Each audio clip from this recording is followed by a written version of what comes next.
How have these last two results really given you guys a strong foundation to head back out on the road? It's great. I mean, coming home to BMO and the fans got behind us even when the weather was bad. You take 2 wins, 2 good results, and just take the momentum and keep moving forward. Yeah. You have such a positive attitude. What do you think has been the key to your success as of late? I mean, I think a lot of the stuff on the road, the first couple games, like we were able to find out a lot about the team and every single person individually. So I think we've taken that and the mistakes that we made in the past and just tried to build on them, and I think that's why we're on a little bit of a streak right now. It seems like this team is comfortable in the formation that you guys are using. Do you think that there's the right balance in finding the attack as well as being defensively sound as well? I do. I think the first couple games we were a little bit too offensive minded, and then after the bit of the spells that we were getting a little bit frustrated, then we moved back to more defensive minded, and I think we're slowly finding that balance of going forward and finding our balance in our shape going backwards as well.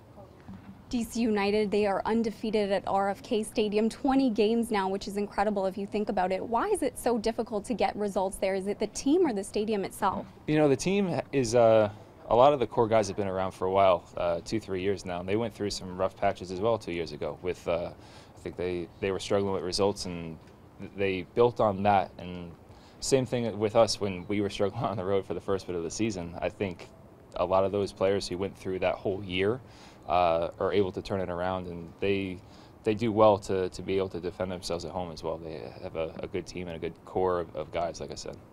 Now that Joe Bannick is back in training, what's been the competition like for that #1 spot? I mean, I think it's very healthy between the two of us because we're pushing each other every day. Joe's trying to find his form like he was before his injury, and I'm trying to better myself every single day. And when you have that, and especially I think with myself and Joe, we have a pretty good relationship. It's only for the better of the team. There's I guess a benefit to having guys like Jovinko in training, despite the fact that you have to go up against them. Have you felt any improvement at all having to try to stop shots from the atomic ant? I mean, when you have to go up against guys like that every day, it obviously makes you a better player, and you see things that maybe become less unexpected on the field.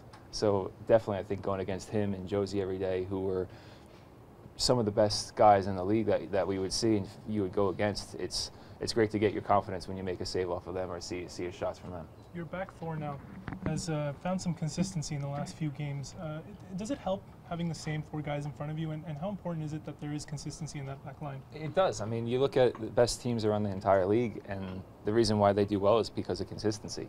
The Columbuses, now DCs, the Real Salt Lakes, the reason why they are always difficult to play against and realistically at the end of the season within the playoff picture is because they have consistency in their team. And I think you only become a good team, a better team when you have that consistency. So, forgive me for saying it, but is that the case you make to Greg for keeping in the starting 11? You know, at the end of the day, it is obviously his decision, whoever he ends up going with, whether it's this week, next week, or a month down the line, 2 months down the line. I think as of right now, I'm just focusing on myself to do the best job I can, and I know Joe is focusing on himself to get back to his fitness before he was injured.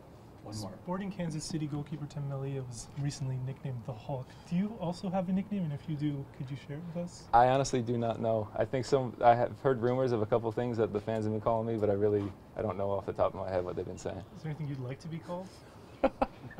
No, I'm good. Whatever people pick as me, I'm fine.